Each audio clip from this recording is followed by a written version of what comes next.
mengutip pajak dari sembako. Betul. Sembako itu diantaranya beras, Betul, beli, dan ada beberapa itu ya. Nah, tentu ini saya pribadi juga punya kepentingan.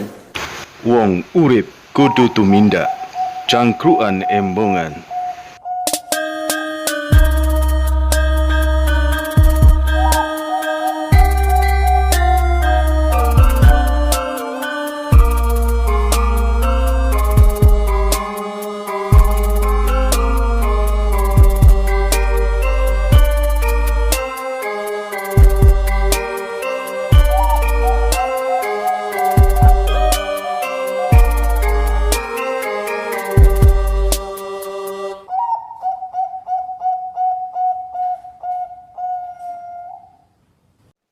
Jumpa lagi di Cangkruan Embongan bersama Cak Abang dan Mbak Tarjo.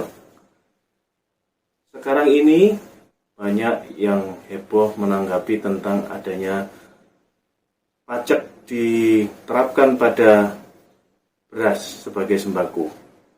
Nah, di mana hal ini ya tentunya menimbulkan satu pro dan kontra. Nah, menurut Mbak Tarjo bagaimana, Mbak? Ya. Jadi nampaknya berita akhir-akhir ini adalah mengenai rencana memberikan mengutip pajak dari sembako. Ya. Betul. Sembako itu diantaranya beras, beli, dan ada beberapa itu ya. Nah, tentu ini saya pribadi juga punya kepentingan karena juga menyangkut konsumen dari sembako. Kita semua ini, Pak. Nah, Ya. Seakan-akan kalau sembako ini ditarik pajak, berarti harga beli kan menjadi naik. Karena nilai pajak nanti dibebankan kepada produsen atau konsumen, atau ujung-ujungnya adalah harga belinya menjadi naik. Betul. Kan Otomatis seperti itu. Nah, seakan-akan berarti kan merugikan kita. Sehingga anggaran rumah tangga kita menjadi naik kan. Iya. Saya kira wajar. Dan yang perlu dicermati adalah ini masih belum ada kepastian undang-undangnya mana, belum ada. Dalam arti ini kan masih mengajukan rancangan undang-undang. Ya. Namanya rancangan ini nanti akan disampaikan ke DPR, dari DPR itu nanti kan akan dibahas. Bagaimana itu kan sudah biasa dalam pembahasan perundang-undangan. Tentu untuk kepentingan rakyat, untung ruginya bagi rakyat itu bagaimana. Nah, ketika kita itu masih berandai-andai, tentu kita juga nggak tahu persis sebetulnya sembako ini bagaimana, terus atau beras itu beras yang bagaimana, atau seluruh beras itu nanti akan dipajaki. Itu kita kan nggak tahu, namanya juga masih belum terjadi. Ya, namun sudah terlanjur heboh di masyarakat. Ya. Sehingga kita juga mau nggak mau menjadi mendengar maupun ikut berpikir juga bagaimana. Nah, kan gitu. Namun kalau kita mendengar statement dari Ibu Menteri Keuangan Sri Mulyani, khusus beras ini kan beras premium. Oh. Nah, Jadi beras premium ya. Nah, kalau beras premium itu yang saya pahami adalah di minimarket itu Iya. ada yang Khusus. berbentuk sak itu, Iya. tertulis premium. Ternyata harganya per kilonya memang lebih mahal dibanding beras yang di luar premium yang di kilo biasa yang tanpa sak dan tanpa logo misalkan. Atau dengan logo tapi tidak ada tulisan premium. Ternyata harganya di luar lebih murah misalnya. Nah, dari keterangan Ibu Menteri Keuangan itu berarti ini khusus beras premium. Nah, bagi kita akan bertanya-tanya, kenapa kok hanya beras premium? Itu kira-kira apa pertimbangannya dan apa bagi masyarakat aspeknya bagaimana? Ya. Namanya premium yang kita pahami adalah sesuatu yang bernilai lebih tinggi dari yang biasa. Bernilai lebih tinggi itu bisa dilihat dari apa jenis varietas dari padinya itu, Iya. sehingga outputnya menjadi berbeda, Iya. atau cara pengolahannya menggunakan pupuk organik atau non organik, atau bagaimana sehingga produknya menjadi lebih tinggi, atau cara proses teknologi penanamannya, Iya. atau juga teknologi pengemasannya, sehingga memungkinkan nanti mempunyai nilai lebih yang kalau biasa harganya per kilo 10.000, ternyata setelah menjadi premium menjadi katakanlah 15.000, Hampir 2 kali lipat. atau 2 kali lipat misalkan. Berarti ini kan ada nilai lebih. Baik. Yang nilai lebih itu sebetulnya bukan nilai yang sebenarnya, tapi nilai keuntungan. Karena kemasannya bagus, akhirnya di-up-kan. Dan orang juga tetap membeli karena tertarik dengan pengemasannya atau promosinya atau apanya, sehingga orang tertarik. Sehingga di situ ada nilai lebih, nilai keuntungan. Nah, nilai keuntungan inilah yang oleh pemerintah mau dikutip, mau ditarik. Katakanlah pemerintah menarik dari keuntungan itu sekian persen. Katakanlah kalau PPN mungkin 10% atau 12%. Itu, nah kenapa pemerintah kok menarik? Pemerintah juga akan memberikan efek balik, yaitu memberikan layanan, baik itu infrastruktur bagi pertanian, fasilitas, katakanlah itu irigasinya atau jalannya untuk mencapai pertanian itu. Nah, berikutnya karena ini premium, tentu nanti mungkin akan dibedakan juga oleh pemerintah, yaitu apakah tanah yang dikelola petani dengan ukuran 1 hektar itu nanti berbeda dengan premium yang 20 hektar misalnya. Yang 20 hektar itu bisa jadi bukan milik sendiri, tapi milik kontrak begitu. Ada sebuah investor atau pengusaha yang dia bukan petani tapi industri pertanian. Jadi dia mengusahakan pertanian memang untuk industri, untuk mencapai keuntungan. Sehingga dia melakukan hal-hal yang sifatnya mempunyai nilai lebih, teknologinya atau pemupukannya atau cara pengemasannya. Sehingga dilihat dari lahannya ternyata lebih luas, dilihat dari asal muasalnya ternyata yang satunya murni pertanian, yang satunya memang tujuan usaha yang dibentuk oleh pengusaha. Ini dari sisi lahan, jumlahnya berapa hektar. Lalu dari sisi badan hukumnya, yang satunya itu petani konvensional, memang dari nenek moyangnya petani, turun temurun.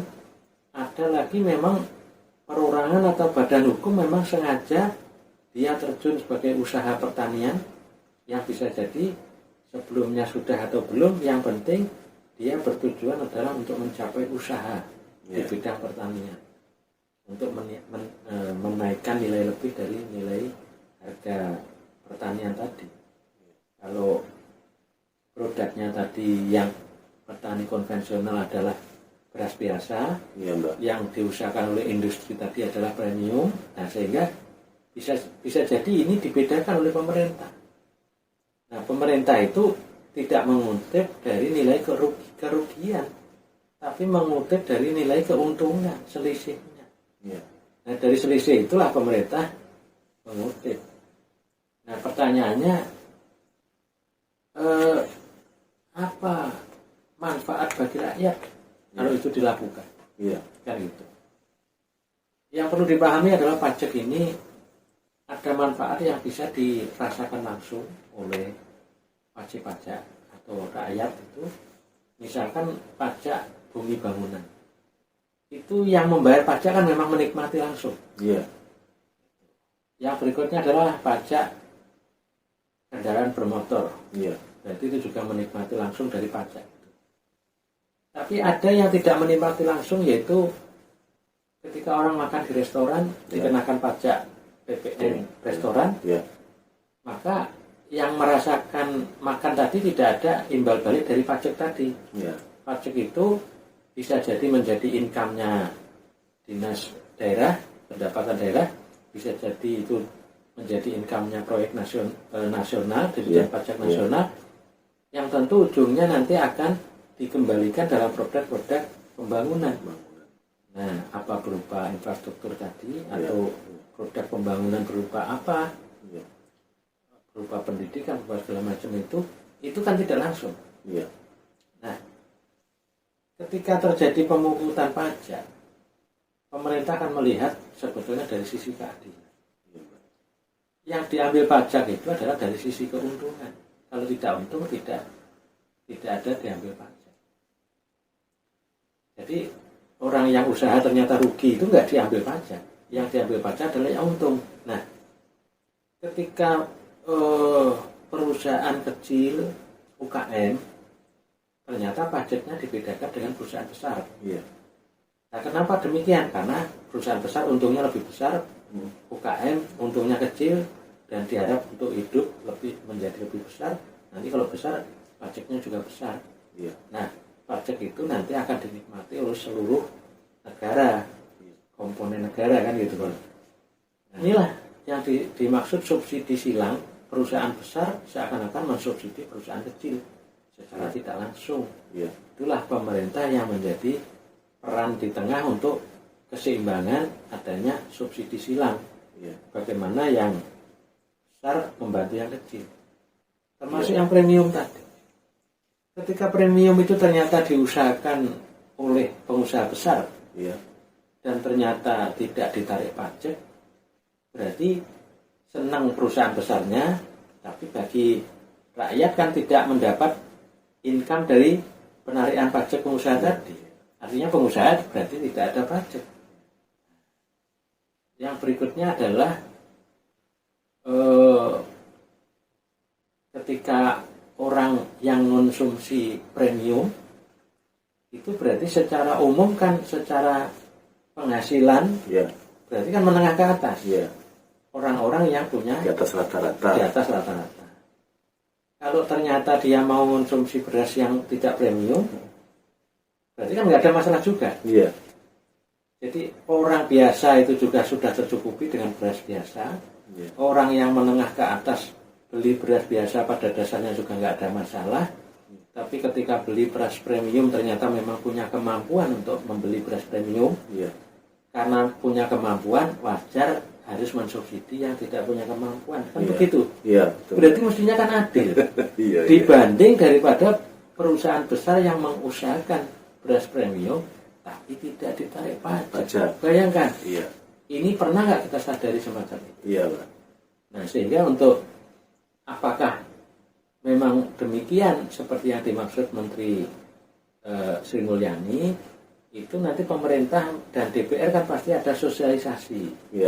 Jadi maksudnya itu seperti apa? Nah, dari situlah masyarakat nanti ada aspirasi, ada pendapat. Karena masyarakat ini kan juga banyak kelompok-kelompok yang bisa menyalurkan pendapatnya. Misalkan ada partai, ada ormas, ada orang-orang akademisi di bidang pertanian.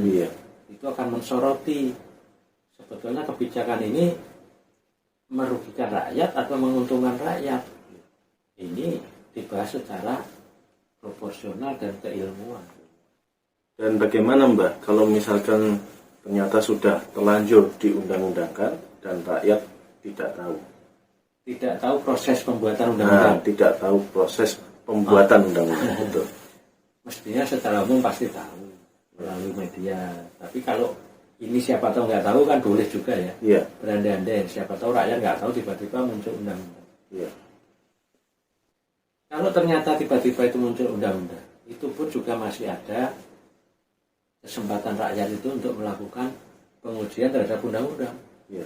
Jadi bisa melalui evaluasi di Mahkamah Konstitusi, atau bisa juga nanti di Mahkamah Agung dari sisi mungkin peraturan pemerintah di bawah undang-undang. Itu bisa nanti rakyat atau golongan ormas atau partai kan punya katakanlah komunikasi dengan orang-orang yang ahli hukum atau pengacara. Karena kita lihat dari statistik sarjana hukum di Indonesia ini kan jumlahnya luar biasa besar juga. Benar. Sehingga Dan sekarang pun pengacara atau akademisi melakukan uji undang-undang di Mahkamah Konstitusi kan biasa. Ya. Ormas juga demikian. Jadi sebetulnya ketika kita itu di dalam alam demokrasi Indonesia ini, sebetulnya aspirasi kita itu tetap ada ruang atau lorong untuk menyampaikan. Iya. Kalau tidak bisa melalui DPR, berarti ya melalui pengadilan. Iya. Karena kan demikian. Jadi Tidak perlu khawatir. tidak perlu khawatir, Iya. proporsional saja. Iya. Jangan sampai kita itu justru barangnya belum ada, strateginya juga belum kepikir, tapi kita sudah termakan rumor Iya. atau malah membuat rumor. Nah, itu Termakan hoak atau malah membuat hoak. Iya, Nah, ini kan persoalan. Iya. Harus lebih dewasa Harus. menyikapinya. Baik, saudara-saudara, untuk kali ini yang bisa kita ambil adalah kita harus melakukan suatu sikap yang seimbang, yaitu kita juga harus bisa mendengar dan bisa menyikapinya dengan bijak, terutama dalam hal menyikapi adanya rancangan undang-undang yang mana kalaupun kita tahu ada penyelewengan atau hal-hal yang tidak beres, maka kita masih punya sebagai masyarakat ruang yang seperti tadi Mbak Tarjo katakan, ruang untuk melakukan uji material di Mahkamah Konstitusi. Gitu ya Mbak ya? Ya. Itu pun juga kita juga tidak perlu harus heboh terhadap masalah ini, karena tadi dikatakan itu pun harus kita lihat ketika sudah menjadi undang-undang, begitu ya, Mbak Tarjo. Oke, sampai di sini dulu, saudara-saudara. Sampai jumpa lagi di cangkruan embungan selanjutnya.